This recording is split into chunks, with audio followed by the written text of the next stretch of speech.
Memberantas buta batik di negeri batik. Bidadari Langit Mojopahit disajikan Adi Kusrianto. Patung emas berukuran 9,2 cm ini merupakan milestone budaya berbusana bagi wanita Mojopahit dari telanjang dada menjadi berkemben. Ini adalah pembahasan lanjutan dari podcast edisi yang lalu. Agama yang paling dominan dalam kerajaan Mojopahit memang Hindu, Siwa, dan Buddha. Namun Islam juga sudah ada dan berkembang di kerajaan itu. Hal ini terlihat dari makam Troloyo di Mojokerto dan makam Putri Campa di Taman Bungkul. Hal ini menjadi bukti adanya komunitas Muslim di wilayah ibu kota Mojopahit.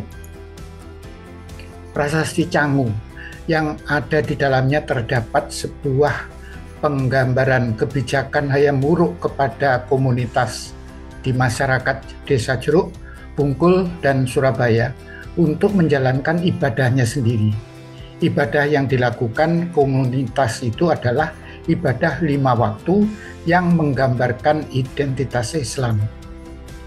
Sunan Kalijaga yang pada saat itu sangat dominan menyebarkan agama Islam, terlahir pada tahun 1450 Masehi di Tuban dan beliau wafat di Kadilangu, Demak pada tahun 1513 Masehi. Beliaulah yang banyak memberikan wejangan-wejangan, nasihat-nasihat yang kemudian dijalankan oleh banyak penduduk di daerah tersebut. Pada era inilah kosakata kebaya mulai muncul dan merupakan gabungan antara kaba yang berarti pakaian dan abaya, tunik panjang pakaian khas orang Arab.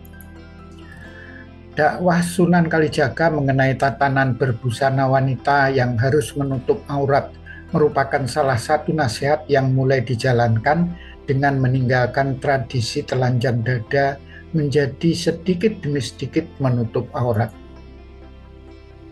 Dari History of Java yang ditulis oleh Raffles tahun 1817 memuat ilustrasi wanita Jawa dengan busananya temben, sampur, dan batik sebagai bawahan. Ini adalah foto orang Jogja pada tahun 1880 yang tersimpan di Museum Negara Belanda.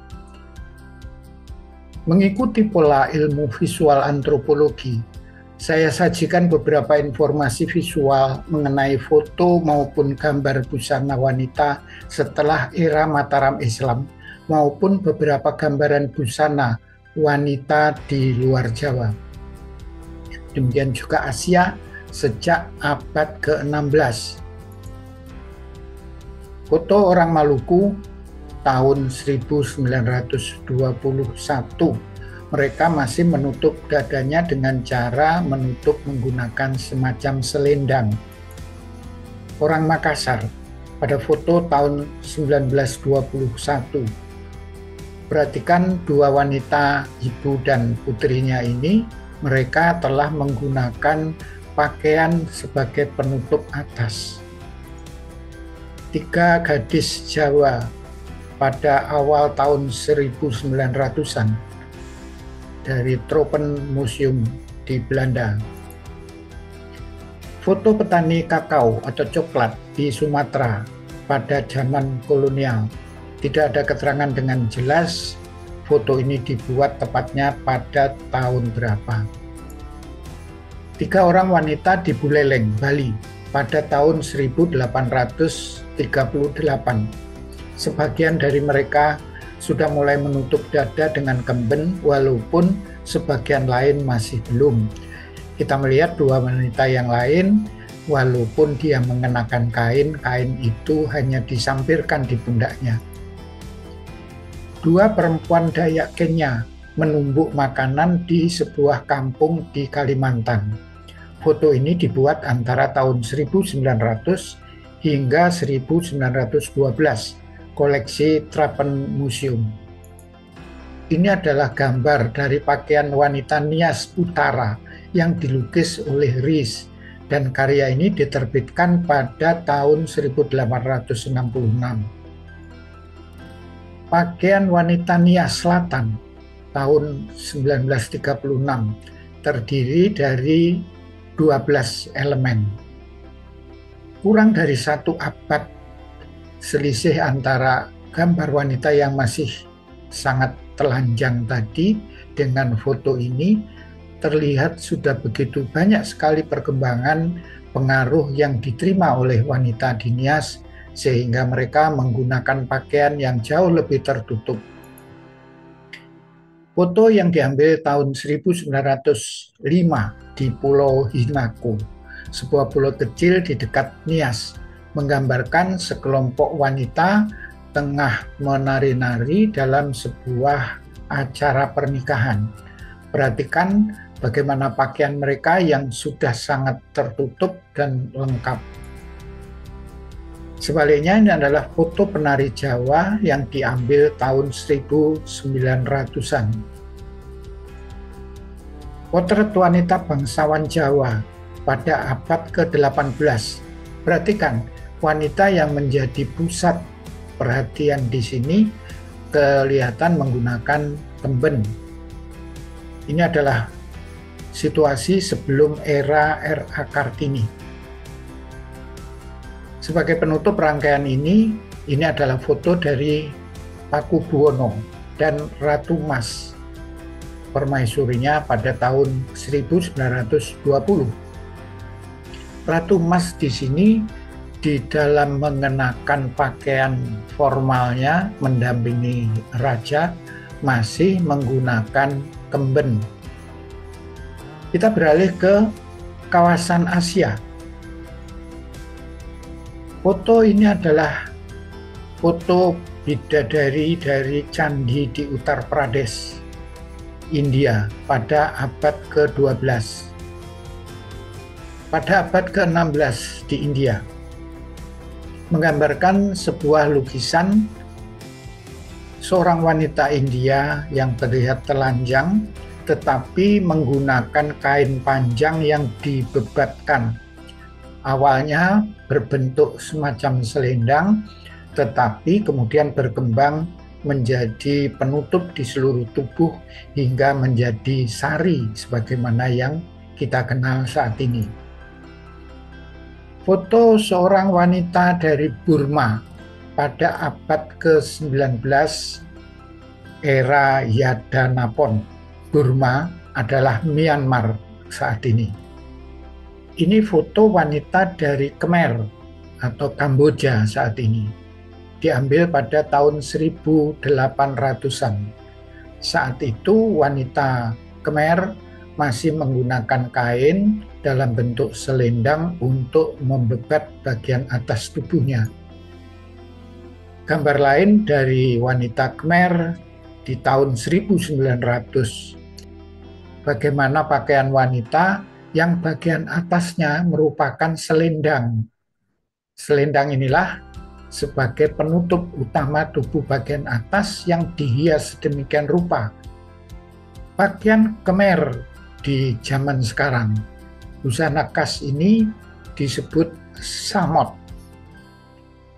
Kita berganti ke Mindanao, Filipina. Sepasang pengantin di Mindanao pada tahun 1931. Pada era ini mereka malah belum menutup dada. Sepasang pengantin di Kalimantan Utara, daerah Malaysia, pada tahun 1950-an. Penutup dada masih berbentuk kutang sebagai penutup payudara. Gambar yang lebih jelas adalah foto ini, di mana pada tahun 1951 seorang perempuan Kalimantan Utara, yaitu di Sarawak atau Borneo bagian Malaysia. Mereka masih belum berkebaya sebagaimana Malaysia mengajukan ke UNESCO melangkai Indonesia. Gambar rangkaian berikut ini busana perempuan dari Sabay atau Siam atau sekarang kita mengenal sebagai Thailand. Gambar paling kanan merupakan busana Thailand masa kini. Beralih ke Tiongkok, inilah adalah gambaran Cheongsam, busana khas Tiongkok pada abad ke-17. Rangkaian gambar berikutnya merupakan model-model busana Cheongsam semenjak sebelum abad Masehi.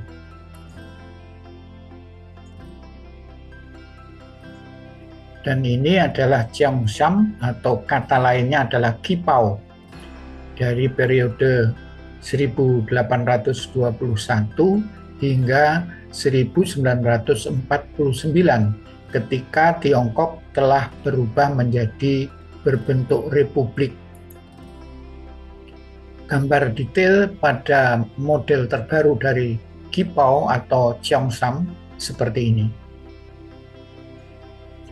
Dan yang terakhir saya perlihatkan ini adalah sketsa yang dibuat oleh orang Malaysia. Sebagaimana orang Malaysia membuat sketsa pengembangan busana mereka. Di sini ditulis paling kiri adalah pakaian wanita Malaysia sejak pasca Kerajaan Sriwijaya tahun 671 hingga 1025. Coba Anda nalar sendiri, busana seperti ini terlihat bahwa mereka tidak sinkron dengan sejarah bangsa lain di sekitar mereka. Pada abad ke-11, bangsa lain di sekitar mereka bagaimana busananya? Kita melihat sampai abad ke-13 di Singosari masih melihat patung Prajna Paramita dalam keadaan telanjang dada. Pada saat itu juga di India, di Tibet juga dalam keadaan yang sama. Tetapi Malaysia menganggap pada saat itu mereka sudah menggunakan kemben. Artinya mereka benar-benar tidak memperhatikan sejarah apa yang terjadi di sekeliling mereka. Gambar-gambar di sebelah kanan merupakan pengembangan versi mereka dari Kerajaan Melayu Melaka awal, Kerajaan Melayu Melaka pertengahan, dan Kerajaan Melayu Melaka Gemilang atau masa keemasan Kerajaan Melayu yang terakhir. Silahkan Anda menalar sendiri apakah yang mereka ceritakan tentang busana mereka benar-benar menggambarkan apa yang terjadi pada bangsa Malaysia. Pelajari rangkaian data yang kami suguhkan. Bacalah informasi yang lebih lengkap pada buku tulisan saya yang diterbitkan penerbit Andi Jogja, Pesona Kebaya dan Batik.